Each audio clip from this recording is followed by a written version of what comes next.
Bendiciones para todos, yo soy César Méndez, bienvenidos al podcast Entre Palabra y Canciones y a esta nueva serie Guarda tu Corazón, al episodio número 4.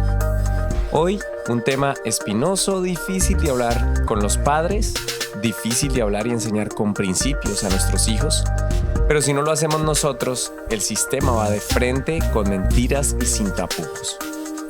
Si tienes un menor de edad cerca para escuchar este episodio, te invito a que lo acompañes y luego puedan a la luz de la palabra de Dios reflexionar acerca de esto. Vamos adelante.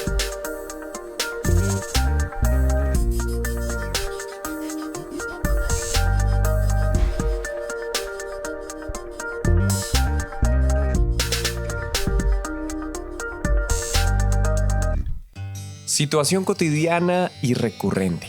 ¿Y qué pudiera pasarle a cualquiera? Hacía bien su trabajo, llegaba a tiempo. Es más, el dueño lo puso como administrador general de todo lo que tenía, siendo este hombre un extranjero. Mientras los días pasaban y la rutina diaria era cumplida, la esposa del dueño puso sus ojos en este joven, que no se había dado cuenta que no solo era observado por su buen trabajo, su puntualidad, sino que también empezó poco a poco a ser acosado. La Biblia nos cuenta esta historia en su primer libro, en el Génesis, en el capítulo 39. Aunque la mayoría conocemos la historia de José y lo tenemos como referente, soñador, y si hay un tema que sea popular hoy en día es el empoderamiento a soñar. Inclusive muchos cristianos y no cristianos toman a José como referente. Pero hoy no vamos a hablar de ese tema, que seguramente en otro momento lo haremos, sino precisamente vamos a hablar de los detalles que nos da la palabra de Dios acerca de lo que sucedió mientras José estaba en su primer trabajo. Tengamos en cuenta para empezar varios detalles. José venía de una situación emocional muy fuerte, la mayoría conocemos la historia. Podríamos decir que pudo haber tenido justificadamente una profunda depresión, lejos de casa, el hijo consentido de su padre, y no por una tragedia de la naturaleza, no. Sus hermanos, sí, con los que creció hasta su adolescencia, edad en la cual las cosas se complicaron. Como sabemos, lo odiaban al punto que planearon matarlo, aunque esto ya había pasado en la primera relación de hermanos entre Caín y Abel, aún es un tema fuerte y difícil de pensar. Las malas relaciones de familia entre hermanos, especialmente. Volviendo a la escena, sabemos que seguramente cuando él es enviado por su padre a vigilar, más que a vigilar, de pronto a recibir como una notificación de su papá y cómo estaban sus hermanos, jamás imaginó que era la última tarde en que iba a ver a su padre en casa. Lejos de su mente, imaginó lo que iba a sucederle. Cuando sus hermanos lo ven venir, traman matarlo, lo humillan, lo golpean y finalmente lo venden como si fuera una mercancía. Al final Dios no permitió que eso pasara, que lo hubiesen matado, que le hubieran quitado la vida. Pero sí fue vendido. Y después de un viaje agotador de días de viaje, llega entonces a Egipto, donde es comprado por Potifar. Y con todo este panorama tan injusto, oscuro, desalentador y sin esperanza, dice la Biblia que Dios estaba con José. Al punto que al iniciar este trabajo, rápidamente Potifar empezó a percibir esto que dice la Biblia, que Dios estaba con José y todo lo que él hacía prosperaba, contaba con su gracia, con su favor. Ahora imagínate un hombre de una cultura totalmente diferente como Potifar. Una cultura pagana, idólatra, con costumbres totalmente diferentes. Pero percibió algo diferente en José y se dio cuenta que empezó a prosperar a causa de él. No sabemos con exactitud cuánto tiempo pasó. Obviamente el relato es resumido por todo lo que leemos en los primeros 6 versos del capítulo 39. No pudo pasar en una semana o en un par de días. Para que en cada cosa Potifar fuera prosperando y se diera cuenta, no solamente en su casa, sino que la Biblia dice que en las posesiones que tenía en el campo. Seguramente es mi opinión, es mi parte de mi imaginación, seguramente fueron meses o años en casa de Potifar. Recordemos que primero fue comprado como esclavo y rápidamente ascendió a mayordomo. Y luego Potifar dejó absolutamente todo a cargo del muy joven José. Seguramente fueron unos años. El asunto es que con todos esos recuerdos tan duros que estaban en su mente y seguramente en su cuerpo, algunas cicatrices o qué sé yo, algunos golpes, ahora como extranjero las cosas iban mejorando. Pero luego de esta situación viene una tentación. Y entonces dice la Biblia en el verso 7, aconteció después de esto que la mujer de su amo puso sus ojos en José y dijo, duerme conmigo. Ahora, imagínate esto, un joven herido, un joven con todo, según la filosofía de la actualidad, con todo el derecho a tener una aventura, era su momento de escape.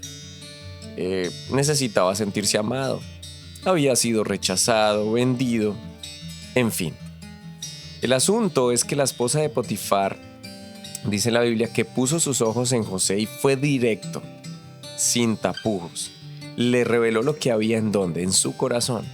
Jesús lo dijo, del corazón vienen las malas intenciones o los malos pensamientos. Y aunque José no quiso acceder a su acoso, dice el verso 8, y él no quiso. Y dijo a la mujer de su amo, he aquí que mi señor no se preocupa conmigo de lo que hay en casa, y ha puesto en mi mano todo lo que tiene. Verso 9, no hay otro mayor que yo en esta casa, y ninguna cosa me ha reservado sino a ti, por cuanto tú eres su mujer. ¿Cómo pues haría yo este grande mal y pecaría contra Dios? Bueno, José puso las cosas en orden. A pesar de que estaba lejos de casa, a pesar de que no era conocido en aquella tierra, era un extranjero comprado como esclavo, José puso las cosas en orden. Lo primero que dijo desde el inicio, que Dios estaba en primer lugar. José había dejado todo claro, pero esta mujer seguía insistiendo. Su corazón, el corazón de ella, estaba dañado. Y en los versos siguientes leemos que hablando ella a José cada día y no escuchándola a él para acostarse al lado de ella, para estar con ella. Verso 11, aconteció que entró él un día en casa para hacer su oficio y no había nadie de los de casa allí. Y entonces dice que ella lo asió, lo tomó fuertemente, es lo que traduciría este verbo, por su ropa, lo agarró, diciendo, duerme conmigo. Entonces él dejó su ropa en manos de ella y huyó y salió. En este momento José tuvo que huir, no había otra opción. Ya el diálogo se había hecho, ya todo se había hecho de la manera más respetuosa y con todo el protocolo posible, como un esclavo podía hablarle a esta mujer que era su autoridad. Pero es la mejor enseñanza que podemos ir concluyendo. Para este tipo de situaciones que las propicia otra persona o un entorno, siempre será mejor tomar el ejemplo de José. ¿Qué tal si recordamos como ejemplo a Sansón? Era más fuerte físicamente que cualquiera de nosotros y no pudo. ¿Qué tal David? Con el corazón más puro y no pudo. Ahora, ¿qué tal Salomón? El hombre más sabio y tampoco pudo. Nadie garantiza que nosotros, ante una situación como esta, que sea recurrente, no seamos vencidos. Por eso en este tipo de situaciones, definitivamente corre, huye a máxima velocidad. José tenía todo a su favor según la filosofía actual. Oportunidad, admirado por su aspecto físico, de alguna forma autoridad. Estaba lejos de casa, ya lo dije hace un momento. Nadie de su familia cerca, un total desconocido extranjero, pero él decidió guardar su corazón porque sabía, seguramente su padre desde muy niño le había enseñado que Dios estaba en todo lugar, que Dios podría guardarlo si él guardaba su corazón, que Dios ve a todo hombre en todo lugar. Por más escondido que pareciera que podamos estar o que parezca que podamos estar, jamás estaremos lo suficientemente escondidos de la presencia del Señor. Así que es algo que es muy importante y que no podemos descartar en esta serie de guardar nuestro corazón. Salomón, quien tuvo muchos problemas por el tema de guardar su corazón en relación a la sexualidad, Escribe en Proverbios en muchas partes de los Proverbios, pero me llama poderosamente la atención una historia que él cuenta a su manera, de manera poética. Lo hace de una manera muy entretenida en el capítulo 7, desde el verso 10. Y bueno, empieza realmente desde el verso 6. Hace primero una antesala hablando de lo que son las razones que atesore los mandamientos y que especialmente le diga a la sabiduría que es su hermana y a la inteligencia que la llame como familiar. Pero luego hace una aclaración. ¿Para qué? Para que te guarden de la mujer ajena y de la extraña que ablanda sus palabras. Y entonces viene la historia, verso 6 del capítulo 7 de Proverbios. Porque mirando yo por la ventana de mi casa, por mi celosía, vi entre los simples, consideré entre los jóvenes a uno falto de entendimiento, el cual pasaba por la calle junto a la esquina e iba camino a la casa de ella, a la tarde del día, cuando ya oscurecía, en la oscuridad y tinieblas de la noche. Cuando ve aquí una mujer le sale al encuentro con atavío de ramera y astuta de corazón. Alborotadora, aquí vienen las características de no solamente la mujer, sino lo que puede ser un entorno. Alborotadora, rencillosa, sus pies no pueden estar en casa. Unas veces está en la calle, otras veces está en las plazas.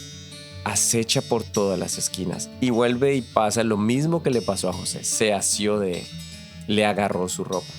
Pero esta vez este joven no huyó.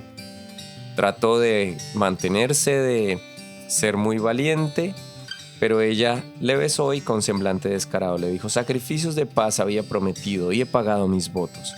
Por tanto he salido a encontrarme buscando diligentemente tu rostro y te he hallado. He adornado mi cama con colchas recamadas con cordoncillo de Egipto. He perfumado mi cámara con mirra, aloes y canela. Ven, embriaguémonos de amores hasta la mañana. Alegrémonos en amores, porque el marido no está en casa, se ha ido a un largo viaje. Es increíble cómo, si puedes seguir leyendo este pasaje, te das cuenta que las características de esta mujer son muy parecidas a las de la esposa de Potifar que quedó registrada en el libro del Génesis, pero hay una pequeña diferencia que a la vez es muy peligrosa, y es que esta mujer sí tenía costumbres de personas que supuestamente temen a Dios o que conocen de Dios. Porque dice que sacrificó, presentó ofrendas, llevó sacrificios, pagó sus votos. Es decir, toda una religiosa en profesión. Pero en acción, en su vida, nos damos cuenta que era del mismo perfil de esta mujer que quería hacer caer a José. Ahora, la sexualidad es una parte de nosotros tan importante que Dios nos ha entregado. En principio, según lo leemos en la Biblia, para que la raza humana se multiplicara, pero luego es confirmado en Proverbios y en Cantares que también fue creado para deleite en el matrimonio. El sexo es santo.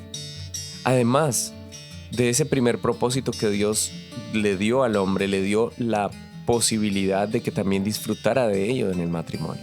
Sin embargo, desde el momento de la caída del hombre y la mujer en Edén, todo, absolutamente todo fue afectado para mal, incluida la sexualidad, como algo que el diablo ataca para destruir y corromper el propósito de Dios en la persona como individuo, pero también para corromper las generaciones venideras, lo cual es parte de su plan macabro. Por eso se hace necesario en nosotros tomar decisiones, tomar acción. Y en esta serie que estamos estudiando el tema de guardar nuestro corazón, vamos a evaluar esta área y vamos a seguir aprendiendo de lo que la palabra del Señor nos puede enseñar. Esta es la primera parte de este episodio.